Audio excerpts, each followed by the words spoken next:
Hey guys, can we talk about SD memory cards today? Let's do it.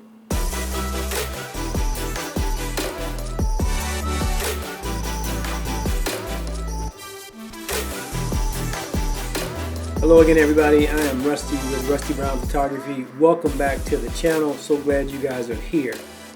Can you believe it's September already? I for one, I don't know where the summer went. It has blown by. Today I want to talk about memory cards, right? Specifically SD cards, not compact flash, but SD cards. I think there's a lot of confusion with SD cards, and hopefully I can break some of that down, maybe deconstruct some of the language that's on the outer face of the card. So let's start off with that, right? Let's first take a look at the card itself, what we see on it, and how to decipher the information that's on the front of it. So we start off by looking over here on the right side for the speed class, and that's represented by this C. Inside the C, we see the number 10. So there are various speed classes that go 2, 4, 6, 8, and 10. So 10 right now is the maximum speed that you can get on these cards. Where you see the SDXC, the XC represents extra capacity. And what does that mean? Although we're looking at a 64 gigabyte disk, the SDXC can go up to 2 terabytes. Hence the SDXC, its predecessors could not get up to those speeds. Where you see this is important here, where you see the U with the 3 in the middle, right? That represents the write speed. I'll tell you why write speed is important here in a moment, and why it kind of takes precedence over some of these other things. So you can have up to a U1, which is the lowest, up to a U3. So a U1 will write at 10 megabytes a second. A U3 will write at 30 megabytes a second.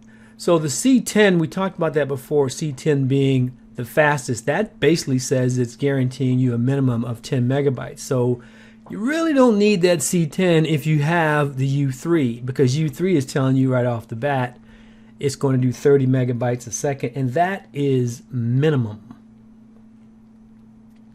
If you look over here in the upper right a little bit, you see V3. So this is for the video heads out there.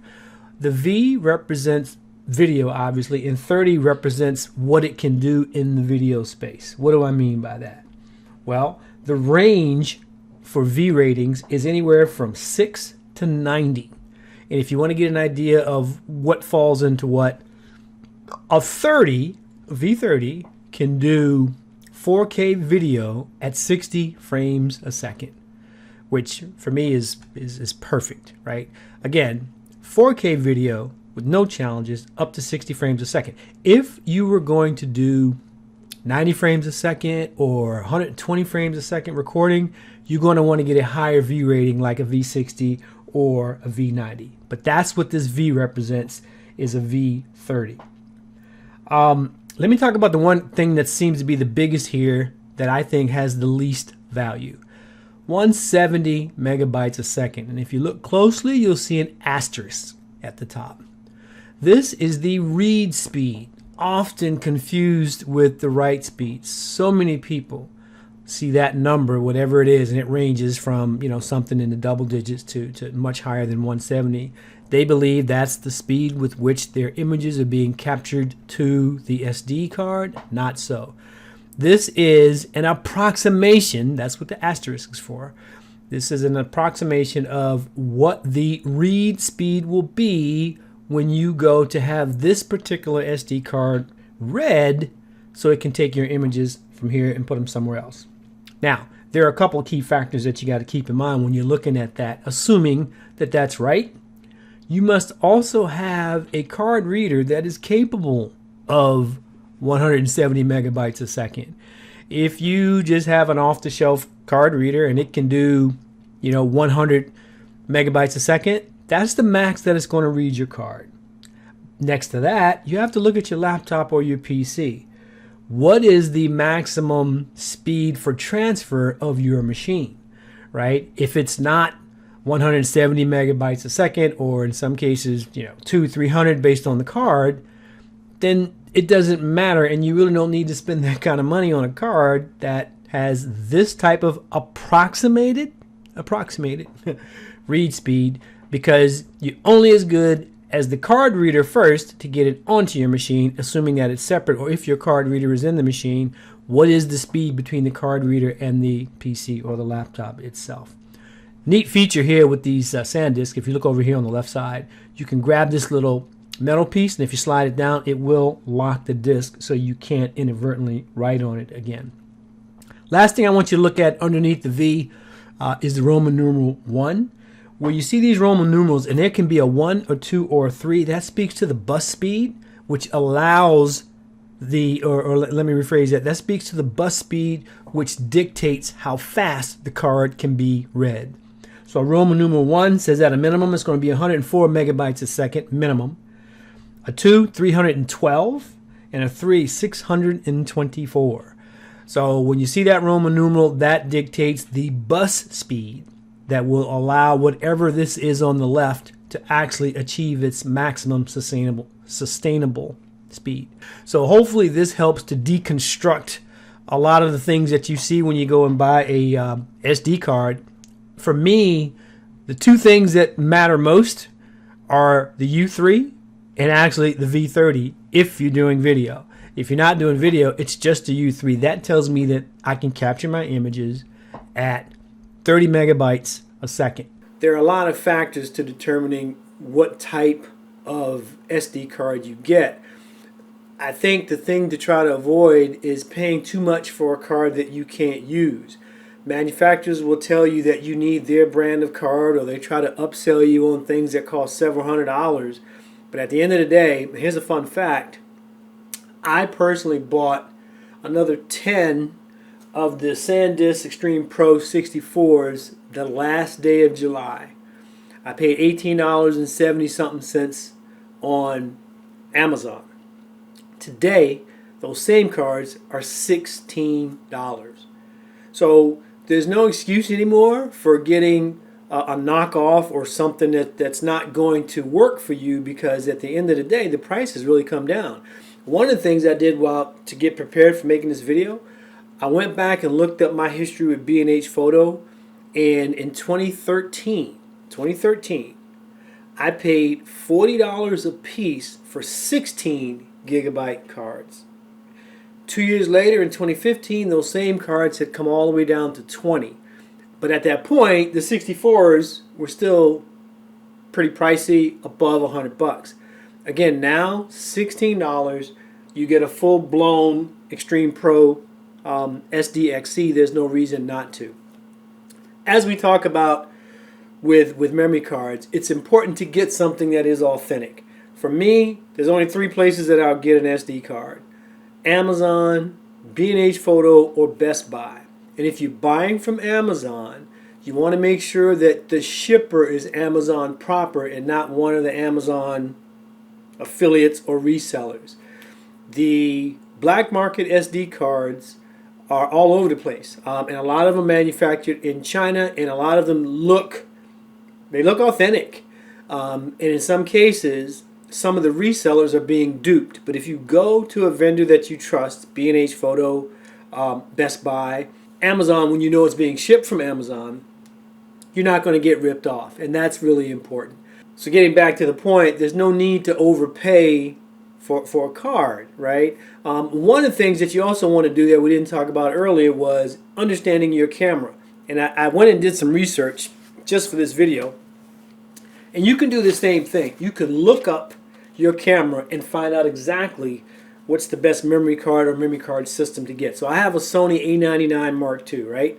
I've got 2 SD slots. One of them is a UHS 2, right? So it can actually handle higher speed transfers. U3, 30 megabytes a second minimum, which I get with the Extreme Pro. Video 30, we talked about that. Continuous shooting at 12 frames a second. Why is that important? You need to understand when it comes to the write speed on a card, what are you doing? What type of photographer are you? I have shot burst mode before, but not a lot. Golf, I've done it. Tennis, I've done it. Some baseball, but I don't shoot as much sports as I used to. So in cases like that, I'm going in burst mode. The right speed is important to me, but if you understand your camera, as an example, my camera has a buffer of 2.25 gigabytes, right? But even at 12 frames a second, and my file size is 42 megabytes per picture, having the buffer of 2.25 gigabytes means that I'm never going to fill it up. I can press it and it just keeps clicking. Not going to be a problem. So a write speed of U3, right, or 30 megabytes a second is more than enough for me. You need to understand that with your camera. You may not have that big of a buffer, and if you don't, you need to understand what the implications are if you get a U1 or a U2 in terms of how fast can you write if you don't have a big buffer space. So know the particulars of your camera. Basically, it came back and said the best SD card for me was the SanDisk Extreme Pro 64 gigabyte U3 V3.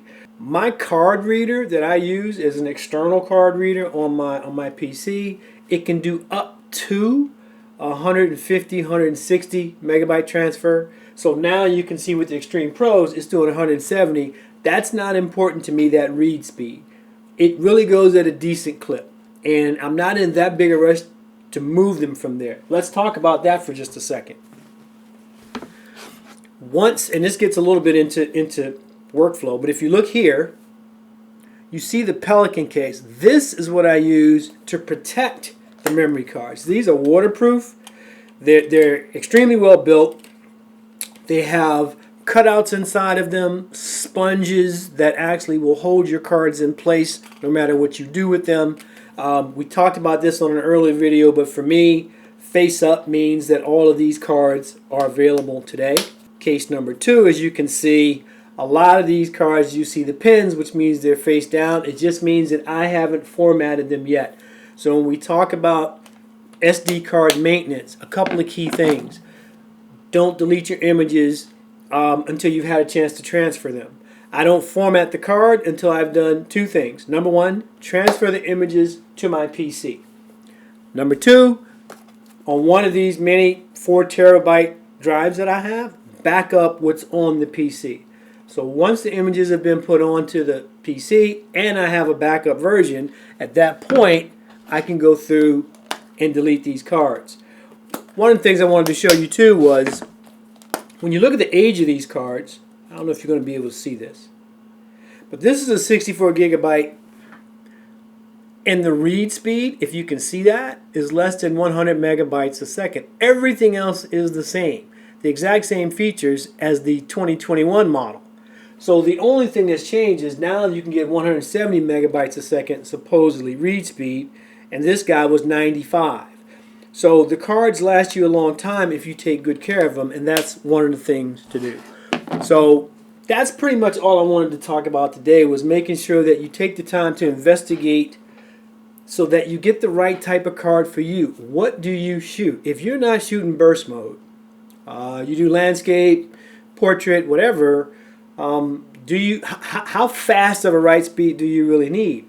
And if you can get a minimum 30 gigabyte a second write speed, right, on the most modern card out there today for less than $20, there's no need to go cheap or try to find a knockoff. But more importantly, there's no need to pay $200 or $300 for a memory card. Protect them in your Pelican case, rotate them, have a good system so that you can look at a card right away and know whether it's in use, and these cards will last you a long time. That's pretty much all I wanted to talk about today. I wanted to say welcome to September. The summer has come and gone. We are in the fall now. Having a good SD card management system is critical. When I'm shooting, knowing that I can get over 1,400 images, when I get to 1,250, no more than 1,300, I change the card out. I never want the camera to get to the point where it tells me to change the card out. Same thing with video. Rotate your cards around, label your cards, have a good card management system, and they'll last you a long time. With that, if you haven't done so already, I would ask that you like and subscribe. It really helps me go a long way towards bringing this type of content to the channel, which I really enjoy doing. Lastly, I would ask that you let me know what type of memory cards are you using today? Have you ever been in a situation where you bought more memory cards than you needed to, either in capacity or brand name, where you thought it was doing something gee whiz that it really isn't?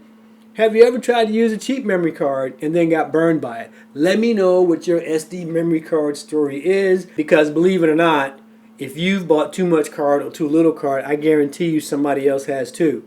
And one of the things that I like about this channel is we're here to help each other and to learn from each other. There is no one card fits all size. There is no one way is better than the other.